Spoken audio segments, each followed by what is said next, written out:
All right, everybody. Welcome to another episode of Simply Finance with Shane White. I'm stoked today to have Adam Spriggs on the podcast. Adam, welcome to the show. Hey, thanks, man. Thrilled to be here. Absolutely. Thank you for taking time. I know you're a busy man. Would you mind giving everyone a little bit of a background into you? Obviously, today we want to talk about the Angel Group, but you also have a branding agency. So would love to just let everyone know what you're up to. Yeah. Well, I mean, first and foremost, I'm a food and beverage guy. I'm now 15 years into the industry. My wife is as well. Actually, we came up to the kind of learning the space together, if you will. And we've supported each other as we've taken on different roles and risks throughout our career to really advance our point of view in the space. But I spent most of my career working on the agency side. So branding and package design shops, product development and innovation agencies like Sterling Rice Group, where you work with blue chip Fortune 500 companies to develop $25 million product lines. Yeah. But I really love working on with earlier stage brands where there's a lot more growth to go after. So, and my wife, she's kind of crossed over, to the other side a few times. So she's worked in marketing for a couple of retailers, both brick and mortar, and then some of the newer e-com retailers that have popped up over the past 5-10 years. And then she's also worked on the brand side a little bit too. So we're kind of a combined package in terms of how we feed off of each other, how we teach each other, and try to stay sane through it all as well. That's all. I mean, that's cool. That's first of all, I can only imagine the synergies between you two as far as food and beverage goes. You probably have your ear to the ground on just about every angle of it. Yeah, yeah, we are married to the industry. Definitely. Well, that's really cool. And I appreciate you giving that background. So for the first one, we don't have to go deep into it, but Nucleus Maximus, is that like, do you do branding packaging for like all types of food and beverage brands? Like you said, you kind of focus on, earlier stage brands, but is there anything specifically you guys, hone in on? So we will move across categories, but so we've worked in cold pressed juice brands and salty snack brands and frozen entrees. Once you commit to the industry, you start to understand what drives commerce kind of universally across categories, what brands have to get right, both in product design, you know, and package design, and then building brand experiences. And then you customize your learnings from your immersion in each category to kind of Sure. get the solution. So we work across all categories. We do like to work with early stage CPG founders. We just like the energy. We like the momentum. We like feeling like there's momentum, Love that. Yes. Yeah. I've always dreamed, though, about kind of getting in and working with some nostalgic brands who maybe have kind of fallen on hard times. Well, oh yeah. It's like the You know, Gary V kind of angle. yeah, yeah. And there's a couple of people in our space who like to do that. I think I'm just kind of an old soul at heart. Okay. So I'd like to kind of raise or, kind of rehab, a brand maybe I grew up with, Oh yeah, something that's a like cool that. idea. Love it. Well, hey, maybe that'll come up. That you never Yeah. know. Now that it's out there in the world, it might come Mhm. back. So that's really cool. Is there we have a lot of people obviously that listen from this food and beverage space. If you're someone out there who has started a brand, what would be like, the first step in potentially working with you guys? Well, I mean, the easiest thing to do is probably, look me up on LinkedIn, and everything starts with a conversation. We like to be really realistic about who we can work with and who we can't.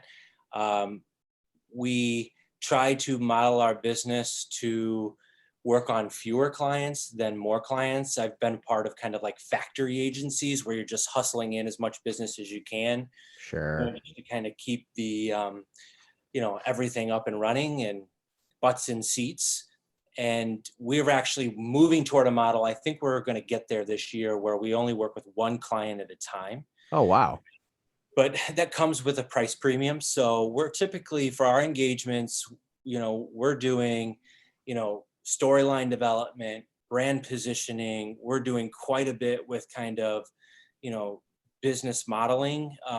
It's really about just trying to get an understanding of a trajectory of a company, um, how do we help it realize its greatest potential? Then you figure out how your products that you currently have fit into that or don't. Then you figure out what your storylines are going to be. Then you go and develop a brand and packaging, and then we help them kind of pull all the commercialization assets needed together. So I say all that in advance of saying our typical commitment is $75,000 to work with us for a project. Got But it. we're going to Yeah. take it from, to really launch like a category leader right out of the gate. Love that. That's really cool. Didn't know that. So great context for anyone listening. So then you have that, and then obviously there's got to be a lot of synergies, but the main thing that I think connected us here was the Angel Group. So would you mind giving everyone just a little bit of background? And I have up here on my screen just like some of the brands. So first of all, I think anyone listening is going to be really excited to hear from you, because I think a lot of the brands that you guys are already working with are definitely type brands that are in the same world of people I've had on the podcast. Yeah. So there was a lot of synergies between Nucleus, Maximus, and the formation of the Angel Group. So the Angel Group is a network of 45 members who are, really friends in the industry, who are mostly coming from the operator side. So they're the founders of early stage CPGs. They're the CMOs, CFOs, COOs, who kind of understand where opportunity is headed in our space. And they've certainly contributed to helping brands kind of reach growth and scale. And, they've got some money burning a hole in their pocket, and they want to invest in the upside of the industry. I wouldn't call us serial angel investors. We're more of industry professionals who are moonlighting as angels. Love that. Okay. Got it. So you guys are being probably, for lack of better words, much more thoughtful. I think everyone's thoughtful before they make an investment, but you guys are really trying to find some of those like higher growth. You're kind of probably vetting for a longer period of time before you make a big investment. Our typical timeline from when we first meet a brand to when our members invest individually. So there's no pooled fund. Got it. And so we write individual checks. We've done some SPVs here and there, but we take about 30 days from the first introduction to myself, who I'm the founding member of the Angel Group. So I'll be kind of the first person to connect with the brand, really get a feel for what they're doing, kind of walk them through our process, which is pretty painless to get to the point where you're presenting in front of our members. And then by the time people are deciding whether or not to write checks, it's about anywhere from 3 to 4 weeks. Got it. Okay. Very good. That makes sense. And then like to even back up further, what was kind of the beginning step one? I always talk about going from 0 to 1 on the podcast. What was like the initial thought behind starting this group? Was there just that there wasn't something like this, or was there just a passion here? Like you already run an agency, so I'm sure you're busy as hell. So what was what was the incentive to jump over and start a whole nother venture? So a couple things. One is, I've been in the industry for like 15 years, and I noticed a real change in kind of the focus on growth and investing in early stage brands. It became a thing about like 10 years ago. I remember I used to go to Expo West and industry trade shows, fancy food shows, smaller seminars, and there just wasn't that amount of kind of, reverberating excitement from people outside the industry to come in and invest. Certainly it happened, but not to the level of kind of amplification and noise and ripple effect that we've seen over the past 10 years. And I wasn't immune to that. So I wanted to participate, I wanted to make some bets. Yeah. I kind of looked at it as like, well, I have an opinion, I picked that brand was going to scale, and if I had only, had access to kind of figure out how to get involved in that deal, I could have been a part of that, So I think, I try to be realistic about, the risk reward of this space. I think it's overhyped in a lot of ways. We only talk about successes. We don't talk about the middle of the road successes or all the brands that fail to kind of reach a Series A. But I did want to participate in that. And then the other thing is out of necessity. So I mentioned Nucleus Maximus. You can find cheaper agencies or freelancers to work with. So we would have clients who would come to us really want to work with us, but maybe couldn't afford our fees. So we would start to be propositioned with service for equity deals. And I just didn't know how to navigate that. I didn't know how to kind of look under the hood and perform due diligence like an investor Sure. would. Yeah. If I'm going to get into bed with you like that, and I'm going to commit myself well beyond, the project scope, and we always do, but if you're invested, it's a whole nother thing. I needed help. So I would call on my friends who worked at Justin's or Capello's or Barnana, and I would say, hey, can you help me? Or my, friends at different attorneys' offices, can you help me look through the term sheet? What questions should I be asking about their sales forecasting? Oh yeah. How do I know, if there's a huge problem, operationally around the corner that other people can see that I can't, so I looked at it as like, as an investor would, whether or not we would entertain those deals. So we did enough of that to the point where we felt like, we can really kind of de-risk, by pulling together our collective expertise. We can evaluate these companies. It's a lot of fun. I'm doing it amongst friends.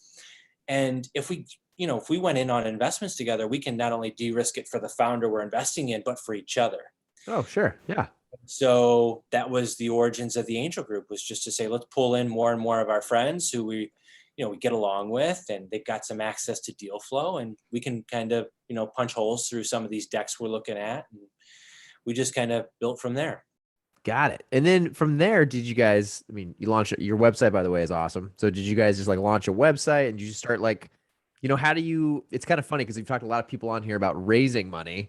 On the Mhm. flip side, being a founder of a brand, and it's like there's just a sea of like you got to kind of go find it. So for you guys being on the flip side, did you start searching for deals, or did deals kind of organically come through the angel group, or how did it get started? So we never, I think this is 2 years now, I've been saying this, that eventually we'll kind of declare our existence a little bit more loudly, but we just haven't had to do that. Uh, I kind of like working under the radar a little bit because there's a major gap in capital available between friends and family rounds and institutional capital that we're trying to fill. So we Okay. want people to know that we exist, but we can't our bandwidth is, limited, and we can only make so many deals a year. So we really like to kind of proactively seek by sourcing from our member network, Yeah. bringing people to us. And then every once in a while, we kind of work a little bit, maybe more like a VC, where there's a category or an opportunity space we just want to go find a brand within. And so we'll go out kind of, hunting for, the beginnings of a relationship.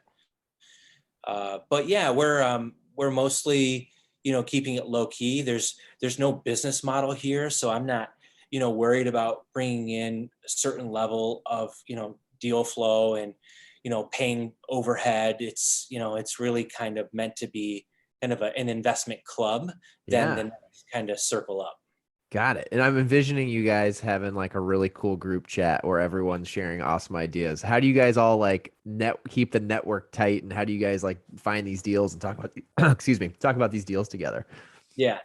So once, a lot of it pops up just people going to grocery shopping. That's where I spent most of my time in the field, is in a store Okay. and different markets. And so I just see a product that I'm like, wow, so this is new and novel. And, it goes from there to texting it to 4 or 5 people in the group who maybe have experience in the category and saying, hey, what's your 2 cents on this?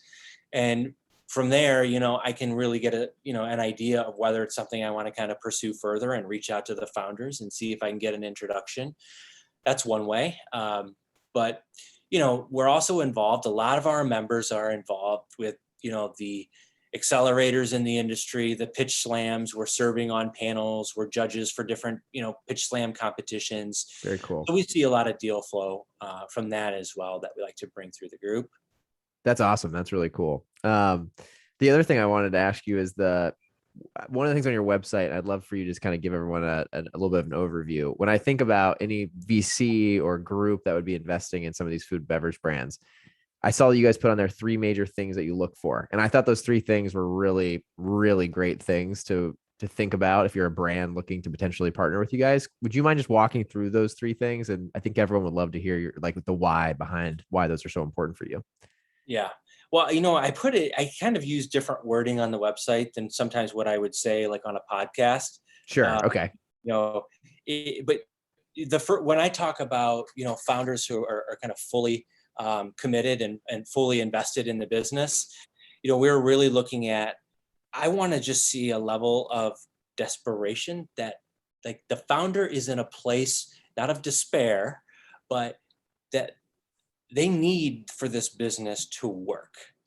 Um, Okay. Yeah. and it's funny to have to say that, but there are a lot of people, there are people, let's just put it that way.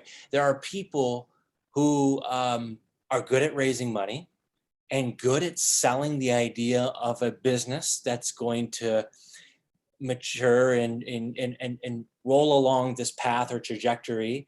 And they can do that 3 or 4 times in different kind of ventures and make a very nice living for themselves. Yeah. There are people who, can come into money and have a real interest in CPG because it's kind of a high profile industry, not quite fashion, Yeah. like that, like launching your own fashion line, but it's kind of like the new fashion. It's where a lot of celebrities like to play. Where a lot of kind of, people with wealth like to come in and experiment. And I just want to be able to separate from those people from the people who are like, they're going to pour in everything that needs to be poured into a CPG business to make it work if we're going to invest it. So I like to try to sniff that out. Love that. That's a cool one. And I know what you're talking about. I've met people who yeah, you can tell they're maybe not, it's not like their livelihood on the line to make the Yeah. business successful. Yeah. So, that's a big piece of it. And then I think the other things that we really like to look for as well is making sure that these are growth opportunity. They're working in spaces that we believe have long-term viability, not just something that seems kind of sudden and is kind of taken over the interest of the industry. But so we're looking for the obvious things of within those spaces. We want clean label products made with integrity in those high growth categories. We also want to see that there's a lot of speculation at the stage that we're talking with brands. Yeah. So these are brands who are either pre-revenue or maybe they're doing 500,000 to $1 million in sales. So there's a lot of speculation. And the one thing that at our stage we can sink our teeth into is just how much the founder has learned. So we really like to hear that they've kind of honed a hypothesis or a philosophy for how they're going to generate discovery. So are they getting better and better at how they bring more eyeballs on their brand, how they generate trial, and are they seeing that consumers are coming back to purchase these products? So actually, we care a lot more about that than you kind of counting doors Okay. and Yeah.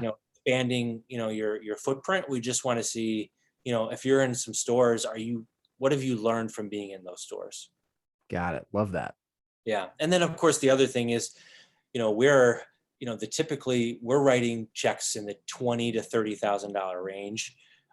We have members who will write checks, north of 50,000, but these are brands who are going to go on to raise a Series A and B and C often. So oftentimes we're going to have fractional equity. We're going to get diluted into oblivion, and so I think behooves us at our stage to get a sense of just how strong these unit economics are for these brands. Do they have a good handle on their COGS? Are they aware of other ways to drive down COGS and increase gross margin without just the idea of by scale, we shall reach stronger gross margins and Yes. expedite our path to profitability? So we really like to ask a lot of tough questions around that.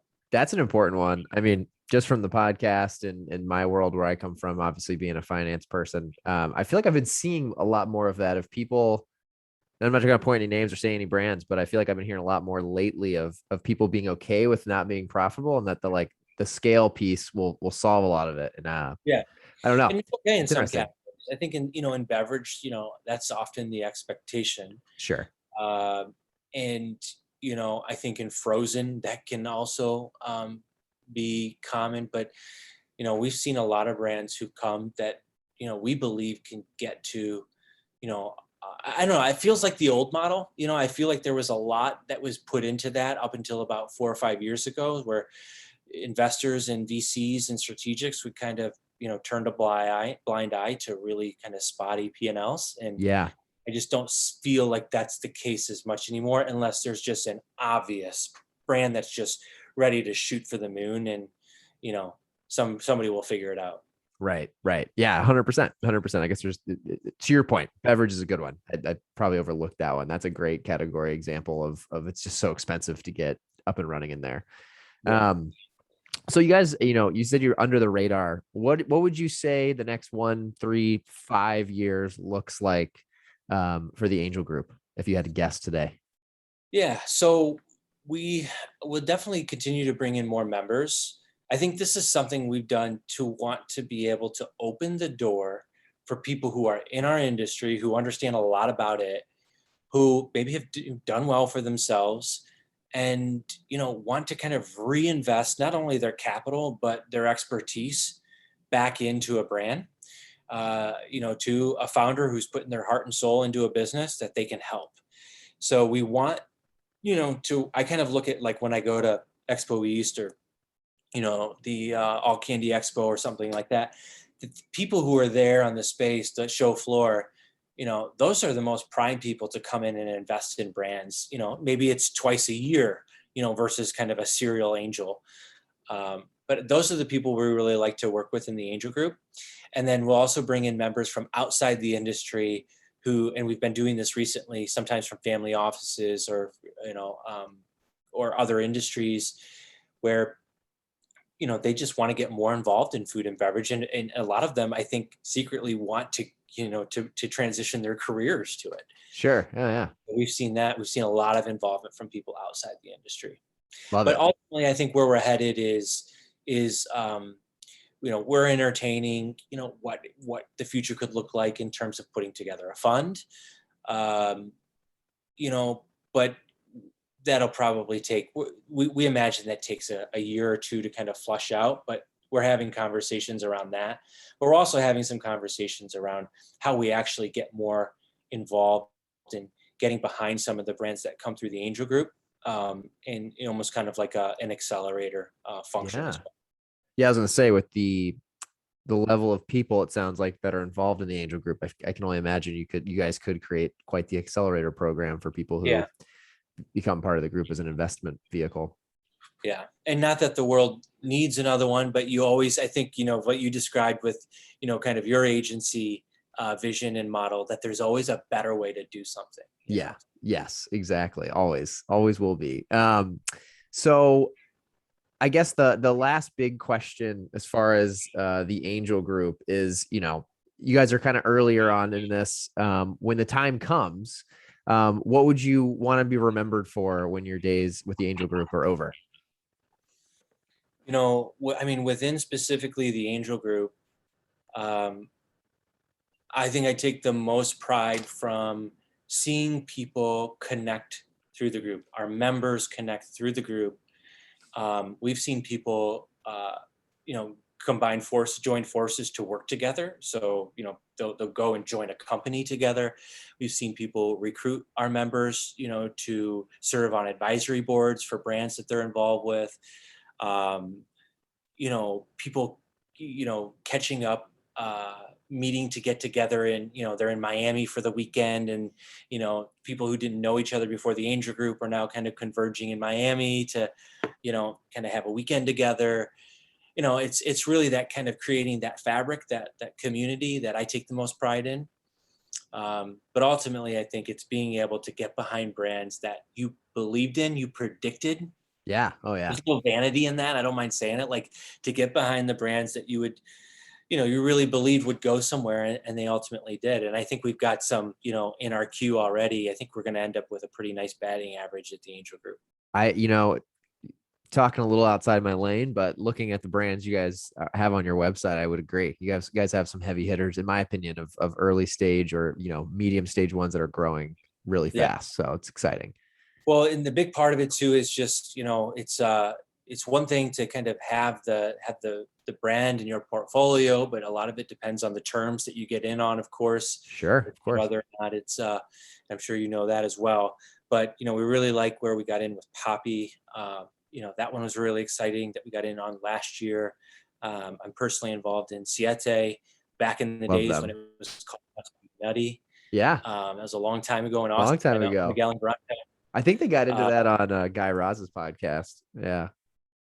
Yeah. And it's just been amazing to watch that company transition from, I think I don't know if they even imagined where that was going. But so my best investments is, coincidentally enough, I probably made before I learned all this stuff through the Angel Group over the past 3-4 years. And the more the more neurotic all of this decision making. Oh, I'm sure. Once you have like exactly what you think you need to make a deal, it's probably become versus just like, I think this is good. It feels good. Yeah. Got it. No, I love that.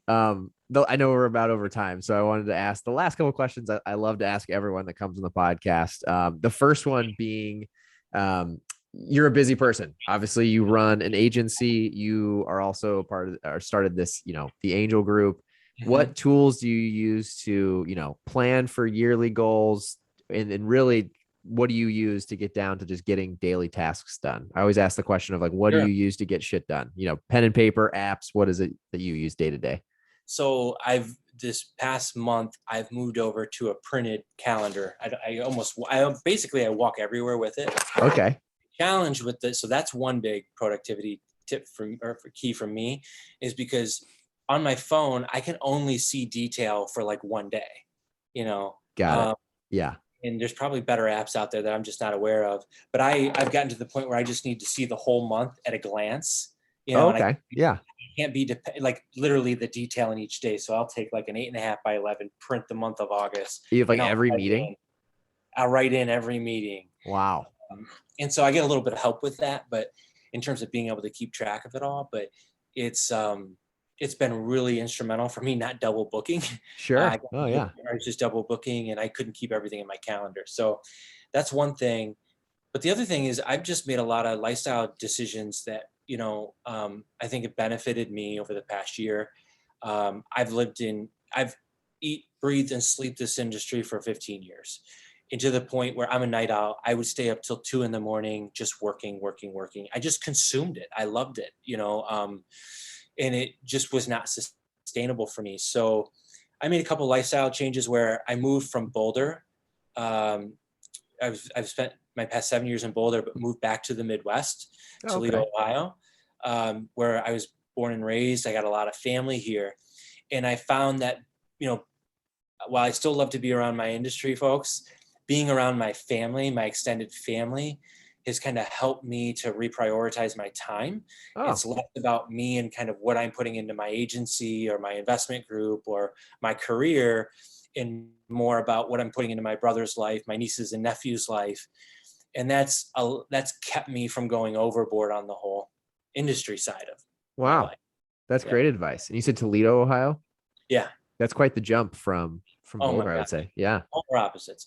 But, and eventually I'm going to move. I think I built these good habits. I just wanted to spend time with my family again, but eventually I'll move back west, be it to Boulder or LA. And, and I think I'll bring a different appreciation for how to run my life. But I'm kind of a guy of extremes. I need to either jump all into situations or jump all out.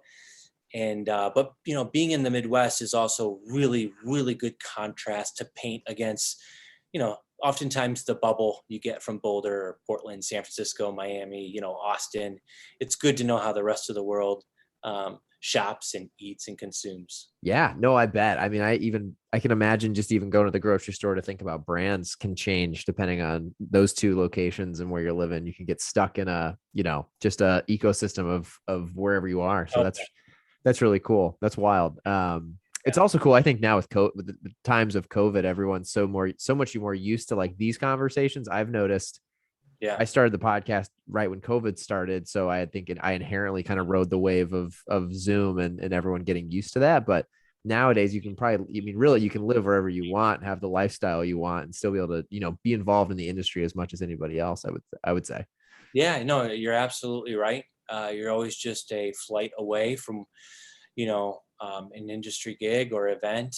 And I would say over the past year, even with the pandemic, year or two since making the move, um, I feel more connected in the industry than I've ever been.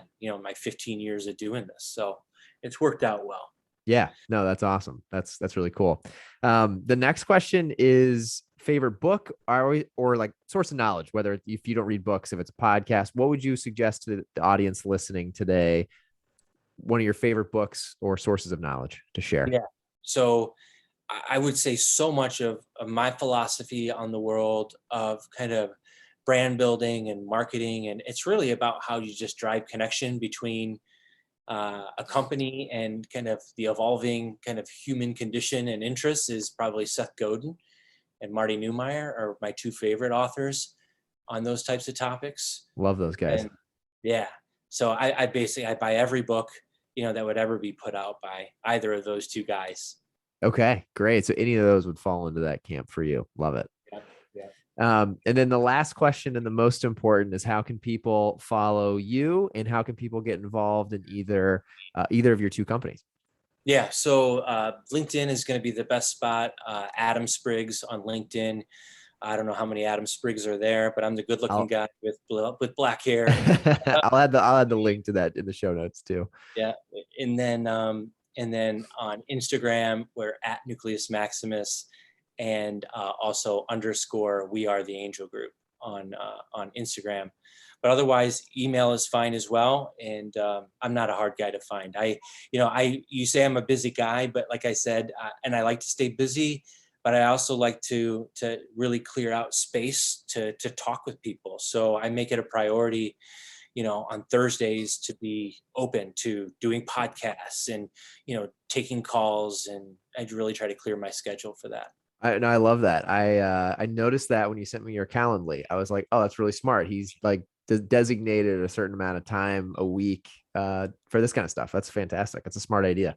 Yeah, it works. Yeah, very cool. Well, Adam, thank you so much for the time. I really appreciate you taking the time to talk to me and to the audience, and good luck with everything. I feel like we'll definitely be talking again in the future.